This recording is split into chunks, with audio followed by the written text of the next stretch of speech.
Students, आज का हमारा जो some basic concept of chemistry का सेकंड लेक्चर है।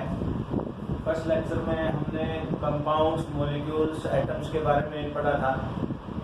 आज हम बात करेंगे उन कंपाउंड सब्सटेंस की प्रॉपर्टीज के बारे में। तो सबसे पहले मैं बात करूँगा आपसे प्रॉपर्टीज ऑफ मैटर के बारे में। तो हमारे पास किसी भी मैटर की दो टाइप की प्रॉपर्टीज होती हैं। First is the physical property and second is the chemical property. Physical properties जो है हम देखते हैं नॉर्मली हमारी डेली लाइफ में, वो ऐसी प्रॉपर्टीज हैं जैसे मैंने देख के बता दी कि इस चीज़ को ये दिखती कैसी है, इसका कलर कैसा है। देखने से ही पता चल गया कलर है, टेस्ट करने से पता चल गया उसका टेस्ट कैसा, स्वीट है कैसा है, या उसका साइज कैसा है। या मैं उसको एक बार जैसे मैं वो आइस की बात करूँ तो उसको मेल्ट करके देखना चाहता हूँ आइस को, तो उसका मेल्टिंग पॉइंट क्या है। जैसे वाटर की अगर प्रॉपर्टी की बात करूँ, मैं उसको उबालना चाहता हूँ तो कितने तापमान पर जाकर उबलेगा, तो उसका बॉइलिंग पॉइंट यानी कितने टेम्परेचर पे बॉयल होगा, वो बॉइलिंग पॉइंट कितना है। तो इन सारी प्रॉपर्टीज को अगर हम ध्यान से ऑब्जर्व करते हैं तो हमें पता चलता है कि भाई हम जब प्रॉपर्टीज को ऑब्जर्व कर रहे हैं, मेजर कर रहे हैं, तो उस टाइप जो सब्सटेंस है उसके कंपोजिशन में या उसकी आइडेंटिटी में, उसकी पहचान में कोई फर्क नहीं पड़ता। जैसे मैंने वाटर को बॉयल किया है तो वाटर बॉयल करने के बाद भी वाटर ही रहेगा, उसका फॉर्मूला H2O रहेगा। अब उसको टेस्ट करेंगे तो H2O ही रहेगा, तो उसके कंपोजिशन में कोई चेंज नहीं आया। तो ऐसी प्रॉपर्टी जिसको मेजर करने में, जिनको ऑब्जर्व करने में उस सब्सटेंस की आइडेंटिटी या उसकी कंपोजिशन में कोई चेंज ना आए, तो उस टाइप की प्रॉपर्टीज को हम बोलते हैं physical properties. Means the properties which can be measured, जिनको मेजर किया जा सकता है और ऑब्जर्व किया जा सकता है by without changing the composition, बिना कंपोजिशन को चेंज किए, एंड आइडेंटिटी और ना ही आइडेंटिटी को चेंज किए बिना। These properties are called physical properties. उन प्रॉपर्टीज को हम क्या बोलेंगे? Physical properties. उसके बाद सेकंड टाइप ऑफ प्रॉपर्टीज हम बात करते हैं केमिकल प्रॉपर्टी। जैसे मैं बात करूँ कि भाई मैं किसी को बर्न करना चाहता हूँ, जैसे मैंने कागज के टुकड़े को बर्न करके देखना भी जल सकता है नहीं जल सकता, तो उसको मैं जलाऊंगा, उसको चेक करूँगा जलाने के लिए, तो कागज की आइडेंटिटी जो है वो क्या हो गया? लॉस्ट हो गई। उसका कंपोजिशन जो है वो क्या हो गया? चेंज हो गया। कोयला है, उसको जला के देखूँ, उसका कंपोजिशन क्या हो गया? चेंज। उसकी आइडेंटिटी क्या होगी? लॉस्ट हो गई। तो यानी कि ज्वलनशीलता, कोई चीज ज्वलनशील है या नहीं है, वो अगर मैं चेक करता हूँ तो सब्सटेंस की आइडेंटिटी क्या होगी? लॉस्ट हो गई। इसका मतलब ज्वलनशीलता क्या है? ज्वलनशीलता क्या है?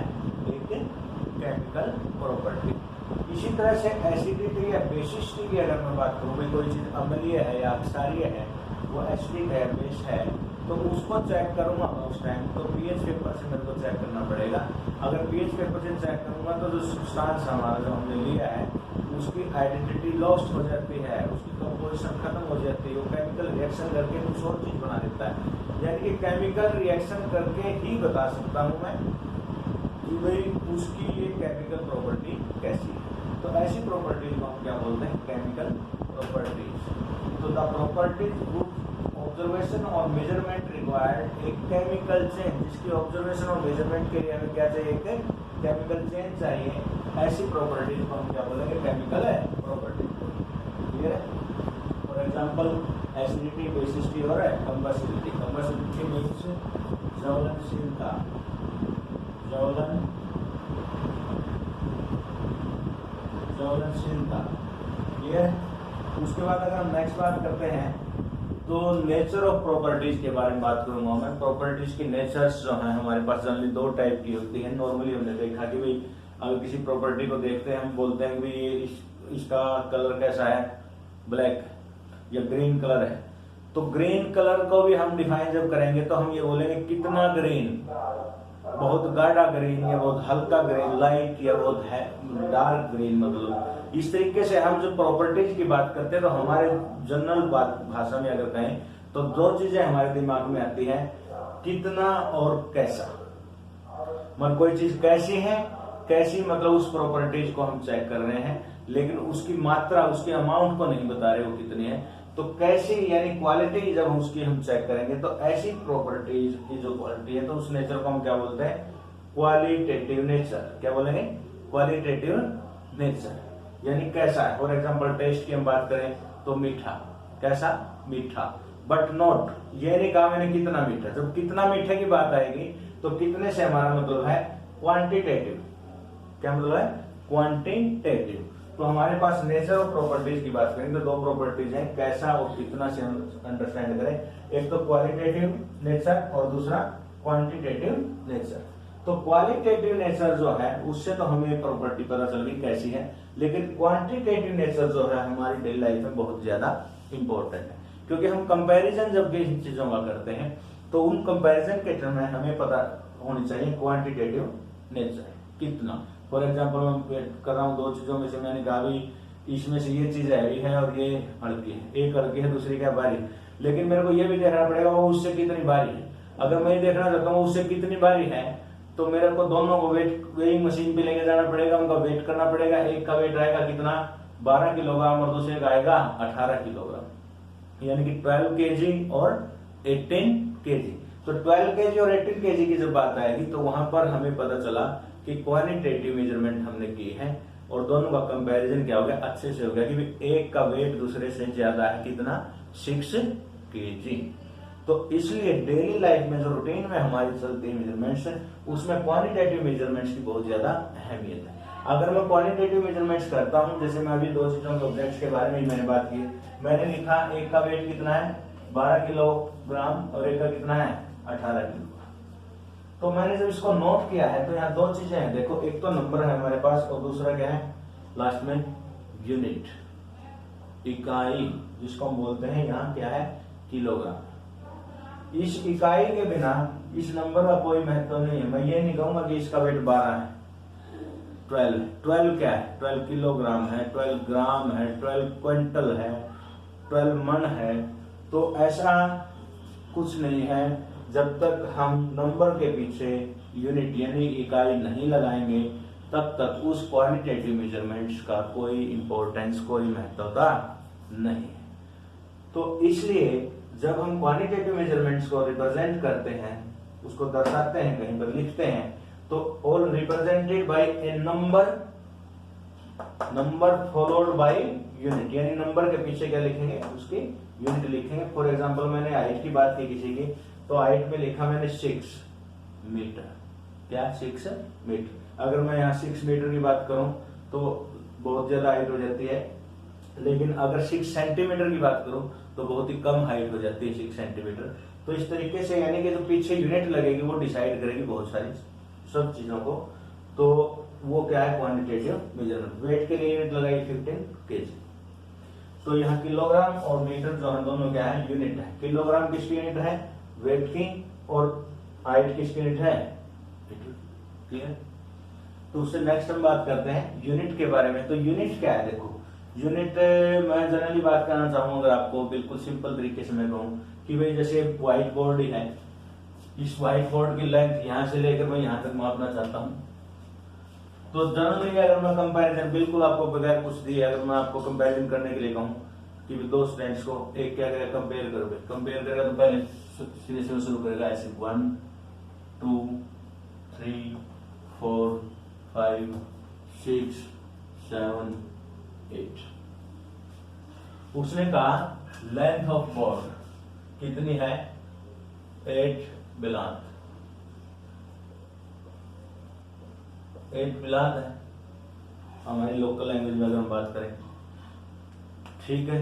दूसरी मैंने इसको कंपेयर किया तो फिर इसी के साथ कंपेयर करूंगा मैं 1 2 3 4 5।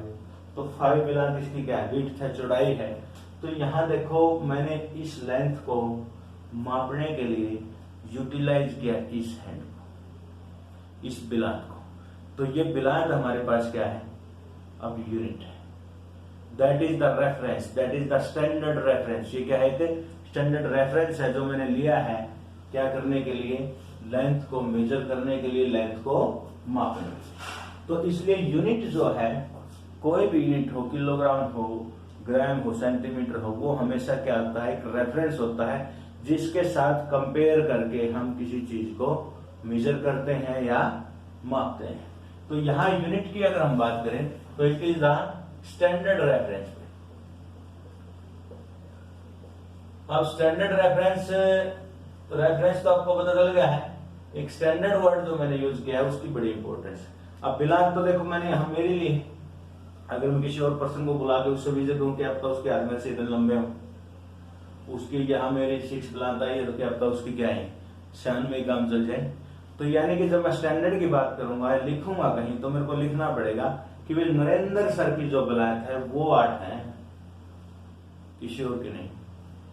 यानी कि ये चीज मेरे को रिप्रेजेंट करनी पड़ेगी। तो स्टैंडर्ड वर्ड से मतलब ये है जिस चीज के साथ हमने मेजर किया है, मापा है, वो चीज सबके लिए पूरे विश्व के लिए क्या होगी, एक होगी। और उसको हमने मेजर करके उसको डिसाइड करके हमने उसको हमारे जो आईपैक सेंटर है वहां पर हमने जिनेवा में उसमें वहां रख रखा है कि वह 1 मीटर है तो ये इतनी लंबी डंडी जो है कि है 1 मीटर की है। अब कहीं भी अगर मीटर के ऊपर झगड़ा होगा तो जिनेवा वाली डंडी से कंपेयर करना पड़ेगा वह उतनी लंबी है या नहीं है। क्लियर? तो दीज आर स्टैंडर्ड रेफरेंस। ठीक है, फॉर कंपैरिजन। इसके लिए भाई कंपैरिजन। क्लियर? तो अब हमारे पास हम यूनिट्स की बात करते हैं तो बिल्कुल सिंपल सी बात कर लो। अब डेली रूटीन की बात करते हैं। अगर वेट की बात करो, मैंने बोल दिया 15 किलोग्राम है, 10 किलोग्राम है या ग्राम है, तो एक बड़ी ही अद्भुत सी बात है कि जैसे मैं इंडिया की बात करता हूँ अपनी, तो पहले जो वेट मापा जाता था वो मन में माप लेते थे हम, क्विंटल में, हरियाणा में तो क्विंटल में, मन में, शेर में, इस तरीके से मापते थे। लेकिन अगर मैं केरला में जाके कहूँ भाई 5 शेर, 10 शेर, 3 शेर या 5 मन, 7 मन, तो उन लोगों को समझना है। यूके में जाके कहूँ तो उनको समझ में नहीं आएगा। ब्रिटेन उसमें जाके कहूंगा मैं ऑस्ट्रेलिया में तो उनको भी समझ नहीं आएगा भाई मन क्या है, हमें नहीं समझ आएगा मतलब क्या करेंगे। तो उस हिसाब से अगर मैं देखता हूँ तो इसका मतलब ये होगा कि अगर मैं पूरे इंटरनेशनल लेवल पे पूरे विश्व में जब कोई भी कॉन्फ्रेंस करनी है, कोई बातचीत करनी है, कोई सिस्टम करना है और उसके ऊपर स्टडी करनी है कोई, तो उस टाइम कम से कम जो मैं यूज कर रहा हूँ यूनिट वो ऐसा तो है जितने पर्सन सामने बैठे हैं सबको क्या जाए, समझ आ जाए। तो सबको समझ में लाने के लिए और सबको एक ही चीज के ऊपर फोकस करने के लिए ताकि डिस्कशन में दिक्कतें ना हो, तो सारे पूरे जो इंटर गवर्नमेंट्स है हमारी पूरे विश्व की जो गवर्नमेंट्स है उन सब ने मिलकर डिसीजन लिया कि भाई हम एक क्या बना लेते हैं, एक सिंगल सिस्टम बना लेते हैं जिसके अकॉर्डिंग हम मेजर करेंगे। वो सिंगल सिस्टम जो है वो क्या कहलाया, इंटरनेशनल सिस्टम ऑफ यूनिट्स। क्या बोलते हैं उसको हम, इंटरनेशनल सिस्टम ऑफ यूनिट या SI यूनिट्स। क्या बोलते हैं, SI यूनिट्स। क्लियर? तो SI यूनिट्स जो है वो हमारे पास 7 बेसिक प्रॉपर्टीज है हमारे पास सब्सटेंस की जो कॉमन प्रॉपर्टीज होती हैं, उन 7 के 7 बेसिक प्रॉपर्टीज की SI यूनिट्स जो है वो डिसाइड है और वो फिक्स है। जैसे मैं अगर फॉर एग्जांपल बात करूं तो हमारे पास जो लेंथ की SI यूनिट है, इसकी भी लेंथ जो है SI यूनिट क्या है उसकी मीटर है। क्या भाई, मीटर। लेकिन लेंथ की SI यूनिट मीटर है तो मेरे को इतनी थोड़ी चीज मापनी हो या बहुत दूर तक की डिस्टेंस मापनी हो, भाई ये लगा लो आप हमारे हिसार से लेकर के जम्मू कश्मीर तक की या हिसार से लेकर दिल्ली तक की डिस्टेंस मापनी हो, तो उस टाइम मीटर वाली डिस्टेंस जो है, मीटर वाला जो साइज है बहुत छोटा पड़ जाता है। इसलिए हमें उसको क्या करना पड़ता है, ज्यादा बड़ी मात्रा को बढ़ाने के लिए उसको इंक्रीज करना पड़ता है, मल्टीप्लाई करना पड़ता है। या जब बहुत छोटी चीजें मापनी हो हमें, माइक बिल्कुल इतनी सारी, तो उस टाइम मीटर की बजाय हम थोड़ा उसको सोचते हैं कि कोई छोटी इकाई, हम छोटी यूनिट हम ऐसी कर लें जिससे हमें आसानी होगी। तो उन चीजों को जनरल मतलब कम करने के लिए या बढ़ाने के लिए किसको, SI यूनिट्स को, तो SI सिस्टम ने क्या किया था, अलाउ किया था। एक टर्म है हमारे पास प्रीफिक्स। प्रीफिक्स मतलब नाम से पहले कोई एक्स्ट्रा वर्ड करके हम यूनिट्स को मिनिमाइज, छोटा, यानी कि उसको हम क्या कर सकते हैं, कम भी कर सकते हैं, जिसको हम बोलते हैं सब मल्टीपल्स। क्या बोलते हैं, सब मल्टीपल। सब मल्टीपल मतलब कम, या फिर मल्टीपल यानी कि इसको बढ़ा भी सकते हैं। तो ऐसा हम कर सकते हैं किसके अकॉर्डिंग, SI सिस्टम के अकॉर्डिंग। इसलिए कुछ फिक्स किया गया, कुछ प्रीफिक्स जो है फिक्स किए गए, यानी कि नाम से पहले वर्ड लगा के। जैसे मैं बताऊं कि मैंने लिखा सेंटीमीटर, तो सेंटीमीटर का मतलब क्या है, 10⁻² मीटर, 10⁻² मीटर, यानी सेंटी वर्ड जो है यहाँ जो प्रीफिक्स यहाँ यूज हुआ है सेंटीमीटर, वो एक प्रीफिक्स है और वो किसके इक्वल है, 10 की पावर माइनस है 2 के इक्वल है। तो इसी तरह बहुत ज्यादा प्रीफिक्स जो है और सफिक्स जो है वो डिसाइड किए गए हैं, उनमें से कुछ मैंने नोट डाउन किए हैं, बाकी आप हमारी बुक जो है उसमें से पूरी एक टेबल दी है, उसमें से आराम से याद भी कर सकते हैं। तो सबसे पहला ही प्रीफिक्स दिया जो हमें सेंटी है, सेंटी मीन्स 10 की पावर माइनस 2, मिली 10 की पावर माइनस 3, माइक्रो 10 की पावर माइनस 6, नैनो 10 की पावर माइनस 9। बहुत ही छोटी इकाई चीजों को मापना तो हम क्या यूज करते हैं, नैनोमीटर। क्या यूज करते हैं, नैनोमीटर। उसे थोड़ी कम हो तो माइक्रोमीटर, मिलीमीटर या सेंटीमीटर। अगर बड़ी इकाई है तो हम डेका यूज कर सकते हैं। डेका का मतलब होता है 10, यानी 1 डेकामीटर अगर मैं बात करूं 1 डेकामीटर तो किसके इक्वल होगा 1 डेकामीटर भाई, that is equal to 10 metre. अगर मैं कहूं कि 1 किलोमीटर तो देखो किलो का मतलब होता है 10 की पावर 3, तो दैट इज इक्वल टू 10 की पावर 3 मीटर या 1000 भी हम बोल सकते हैं, 1000 मीटर। क्लियर है। तो यहाँ पर जो किलो एंड डेका जो प्रीफिक्स यूज किए गए हैं, डेका मीन है 10, हेक्टा मीन्स हेक्टो मीन 10 की पावर 2, किलो मीन्स 10 की पावर 3, मेगा मीन्स 10 की पावर 6 और गीगा मीन्स 10 की पावर 9। तो ये प्रीफिक्स जो है एसआई सिस्टम्स ने क्या किया है, अलाउ किया है कि हम मल्टीपल और सब मल्टीपल इसमें क्या कर सकते हैं, यूज कर सकते हैं। तो उसके बाद जनरली मैंने अभी मल्टीपल सब मल्टीपल्स की बात की थी, इसी तरह मैंने आपको बताया कि हमारे पास 7 जो है बेसिक फिजिकल प्रॉपर्टीज हैं, फिजिकल क्वांटिटी हैं।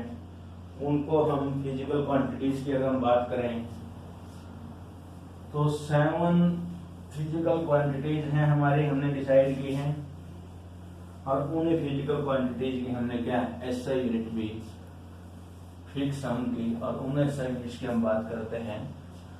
तो एसआई यूनिट्स में आपको 1 बाय 1 नोट कराऊंगा, तो आप उसको नोट कर लीजिए और याद भी कर लीजिएगा।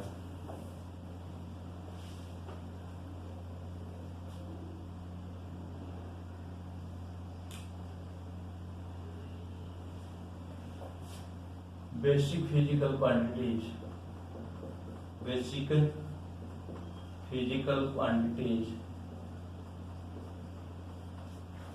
एंड देयर यूनिट्स, और उनकी यूनिट्स की हम बात करें तो सबसे पहले मैं लिखूंगा सीरियल नंबर, फिर है physical quantity, basic physical quantity, उसके बाद symbol of physical quantity, physical quantity,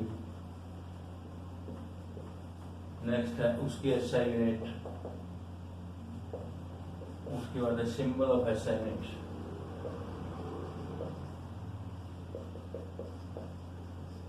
तो सबसे फर्स्ट जो हमारे पास क्वांटिटी है वहीं से हम शुरू कर लेते हैं। जैसे अभी मैंने बात किया था लेंथ, लेंथ, लेंथ को हम रिप्रेजेंट करते हैं भाई किससे, स्मॉल एम से, इसे रिप्रेजेंट करते हैं स्मॉल एम से। तो लेंथ की एसआई यूनिट अभी डिस्कस की था हमने, क्या है, मीटर। कंप्लीट यूनिट तो क्या मीटर है, लेकिन उसको रिप्रेजेंट करते हैं किससे हम, स्मॉल एम से। सेकंड है हमारे पास दैट इज द मास, मास का सिंबल है हमारे पास स्मॉल एम। एसआई यूनिट हो गई हमारे पास किलोग्राम, किलोग्राम के अलावा हमारे पास यूनिट्स जो है, चलो किलोग्राम जो है हमारे पास दैट इज केजी। थर्ड है हमारे पास अगर लेंथ मास हमारे पास है, टाइम के बारे में आपने सुना होगा, टाइम को रिप्रेजेंट करते हैं स्मॉल टी से। उसके एसआई यूनिट्स जो है दैट इज द सेकेंड और that is represented by small S. उसके फोर्थ जो हमारे पास है thermodynamic temperature, thermodynamic temperature thermodynamic temperature को रिप्रेजेंट किया जाता है कैपिटल टी से। टाइम को स्मॉल टी से, इसको कैपिटल टी से, और इसकी यूनिट्स है हमारे पास केल्विन, और केल्विन मतलब के। उसका फिफ्थ जो प्रॉपर्टी हमारे पास, that is the amount of substance, amount of substance, amount of substance represented by n, n से रिप्रेजेंट करते हैं, और इसकी ऐसा यूनिट होती है mole, and mole is represented by, लिखते हैं हम इसको small m o l mole. Sixth हमारे पास जो बेसिक फिजिकल क्वांटिटी है, that is the current, current is represented by capital I, capital I से रिप्रेजेंट कर देंगे। इसकी यूनिट्स होती हैं एम्पियर, एंड एम्पियर की एब्रीविएशन जो हमारे पास वो क्या है, ए, उसका सिंबल क्या है, ए। सेवंथ है हमारे पास, that is the luminous intensity, luminous intensity, इसको रिप्रेजेंट करते हैं हम आई वी से, ल्यूमिनस इंटेंसिटी को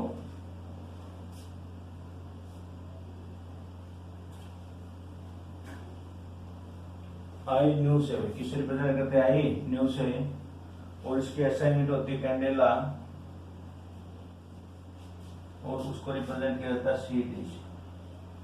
तो हमारे पास 7 फिजिकल प्रॉपर्टीज हैं बेसिक, और साथ के साथ फिजिकल प्रॉपर्टीज जो हैं उनकी रिप्रेजेंटेशन, उनके सिंबल क्या है, उसके बाद उनके एसआई यूनिट्स क्या और एसआई यूनिट्स के सिंबल क्या है, वो आपको याद करने हैं।